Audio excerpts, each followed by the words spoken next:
Hello dear students.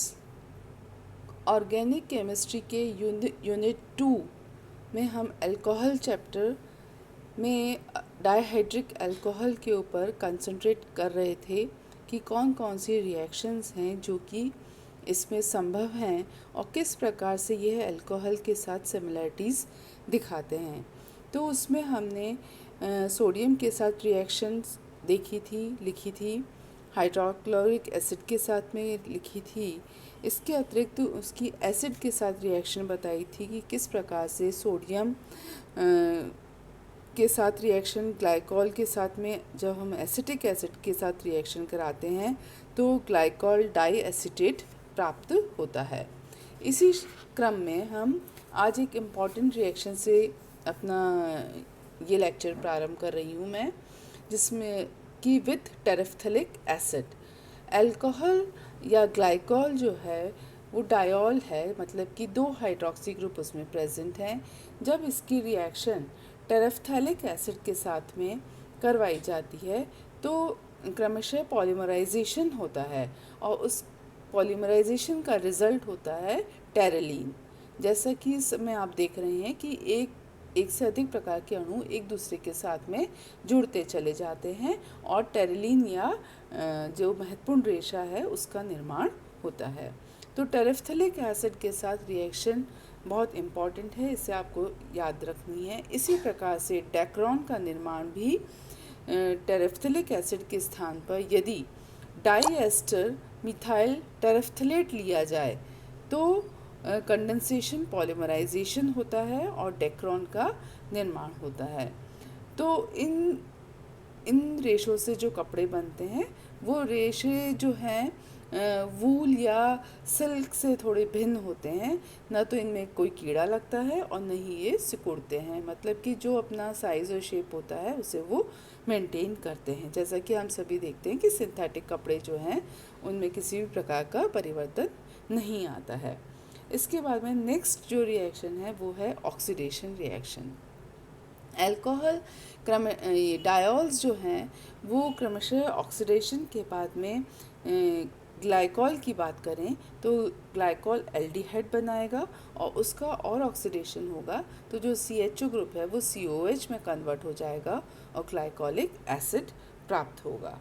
यदि हम glycol aldehyde का ऑक्सीडेशन करें तो जो दूसरा अल्कोहल है वो भी CHO में कन्वर्ट हो जाएगा और CHO मतलब कि ग्लाइऑक्साइल का निर्माण होगा। इसी तरह से जब उसका ऑक्सीडेशन किया जाएगा तो ग्लाइऑक्सैलिक एसिड प्राप्त हो जाएगा और फिर ऑक्सैलिक एसिड हमें फाइनली प्राप्त होता है। नेक्स्ट रिएक्शन है ऑक्सीडेटिव क्लीवेज की, जिस पर अधिकांशतः शॉर्ट नोट में पूछा जा सकता है कि ग्लाइकॉल का जब लेड टेट्रा एसीटेट के साथ में HiO4 की उपस्थिति में जब ऑक्सीकरण कराते हैं तो क्या होता है। तो उसमें ग्लाइकॉल का फिशन हो जाता है, ग्लाइकॉल टूट जाता है और CHO और CH2 मतलब कि फॉर्मेल्डिहाइड के 2 मॉलिक्यूल्स का निर्माण होता है ग्लाइकॉल के फिशन से। नेक्स्ट जो रिएक्शन हम लेड टेट्रा एसीटेट के साथ बताते हैं उसके द्वारा भी 2 फॉर्मेल्डिहाइड मॉलिक्यूल्स का निर्माण होता है यदि इथिलीन ग्लाइकॉल का ऑक्सीडेशन किया जाए।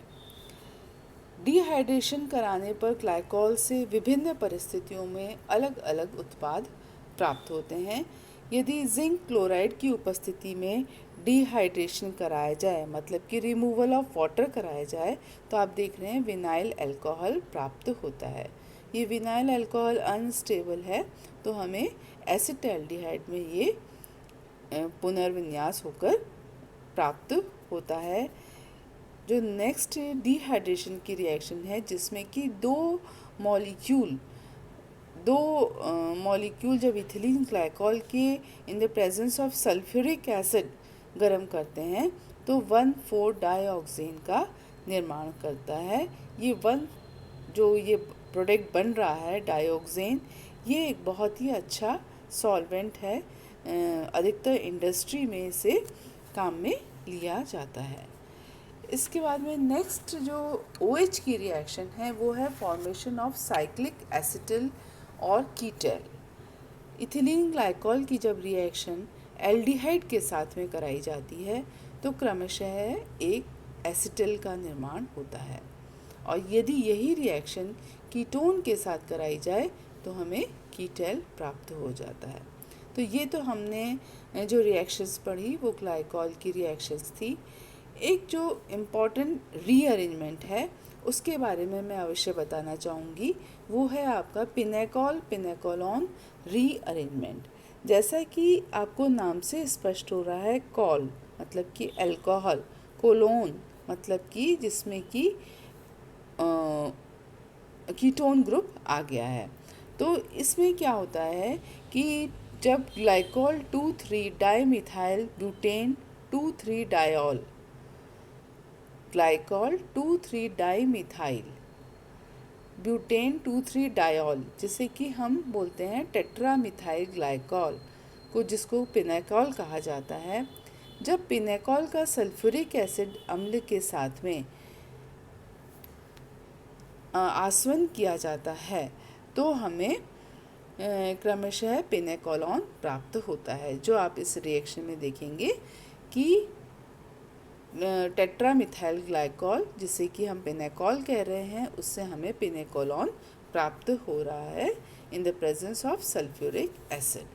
अब ये रिएक्शन इतनी इम्पॉर्टेंट क्यों है? ये रीअरेंजमेंट जो है वो हमें इस तरफ ध्यान आकर्षित करता है कि जब हम आसवन करते हैं तो 1,2 विस्थापन होता है और फिर पुनर्विन्यास होता है। पुनर्विन्यास के साथ साथ ऑक्सीकरण भी होता है, तो अल्कोहल कीटोन में कन्वर्ट हो जाता है। किस में कन्वर्ट हो गया? देखिए आप, 3,4 डाइमिथाइल ब्यूटेन 2-ओन हमें प्राप्त हुआ है, जिसे कि हमने पिनेकोलोन कहा है। तो ये जो इसकी मैकेनिज़्म है, इस पर अब आप थोड़ा सा अपना ध्यान लगाएंगे तो देखेंगे कि दोनों कार्बन एटम के ऊपर 2-2 मिथाइल ग्रुप प्रेजेंट हैं। In the presence of acid जो OH है वो ऑक्सीजन के ऊपर जो है H+ अटैक करता है और O के ऊपर प्लस चार्ज आ जाता है। इसके पश्चात वाटर का रिमूवल हो जाता है और कार्बन के ऊपर एक मिथाइल ग्रुप जो है अपने स्थान से हटकर दूसरे वाले कार्बन पर आ जाता है, जिस पर कि पॉजिटिव चार्ज है। उसका फिर रीअरेंजमेंट होता है और रीअरेंजमेंट के बाद में पिनेकोलोन प्राप्त होता है। तो इस प्रकार से जो ये रीअरेंजमेंट है या ये पुनर्विन्यास जो है वो पिनेकॉल से पिनेकोलॉन में हुआ है in the presence of sulphuric acid. Pinacol क्या था? अब टेट्रामिथाइल ग्लाइकॉल, और हमें प्राप्त हुआ है पिनेकोलोन 3,4 डाइमिथाइल ब्यूटेन 2-ओन। ये रीअरेंजमेंट जो है वो सिंथेसिस पॉइंट ऑफ व्यू से भी वेरी इम्पॉर्टेंट। अब थोड़ा सा इस जो ग्लाइकॉल है उसके यूजेस पर आ जाते हैं। तो ग्लाइकॉल का उपयोग अधिकांशतः एज अ सॉल्वेंट तो किया ही जाता है, इसका उपयोग एज अ प्रिजर्वेटिव भी किया जाता है। इसके अतिरिक्त जो रेशे बनाने में किया जा सकता है, जैसे कि टेरेलीन है, रेयॉन है, इस प्रकार के अनेक रेशे में इसका उपयोग किया जाता है। इसके अतिरिक्त जो डाईऑक्सेन और डाईइथिलीन ग्लाइकॉल जो है इसके निर्माण में भी इसका उपयोग किया जाता है। वायुयान में जल के स्थान पर कूलेंट के रूप में भी इसको उपयोग में लिया जाता है।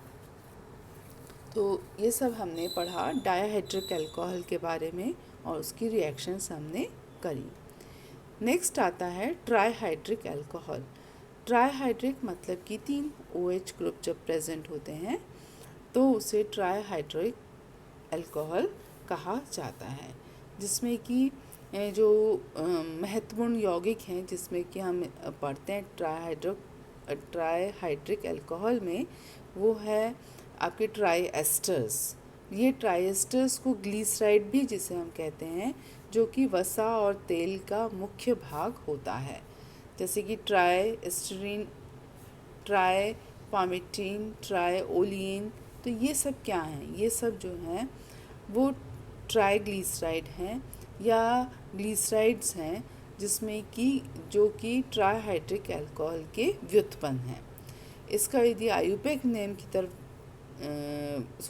बात करें तो ये ग्लिसरॉल प्रोपेन 1,2,3 ट्रायॉल होता है और इसका औद्योगिक उत्पादन करना के लिए वसा या तेल उपयोग में लिया जाता है और क्रमशः उसका हाइड्रोलिस किया जाता है। तो NaOH की प्रेजेंस में हमें ट्राईहाइड्रिक अल्कोहल प्राप्त हो जाता है और साथ ही साबुन प्राप्त होता है, सोडियम स्टीरेट प्राप्त होता है। तो इस विधि के द्वारा हम ऑयल या फैट से ग्लिसरॉल प्राप्त कर सकते हैं, जब कास्टिक क्षार से जल अपघटन के द्वारा। तो इसी के साथ में आज हम अपना लेक्चर मैं यहीं ख़त्म करती हूँ कि इसकी फर्दर जो रिएक्शंस हैं उसके बारे में हम नेक्स्ट स्लाइड पर देखेंगे कि कौन कौन सी इसकी रिएक्शंस पॉसिबल हैं और इसका क्या इम्पोर्टेंस है, कहाँ कहाँ इसको उपयोग में लिया जा सकता है। धन्यवाद।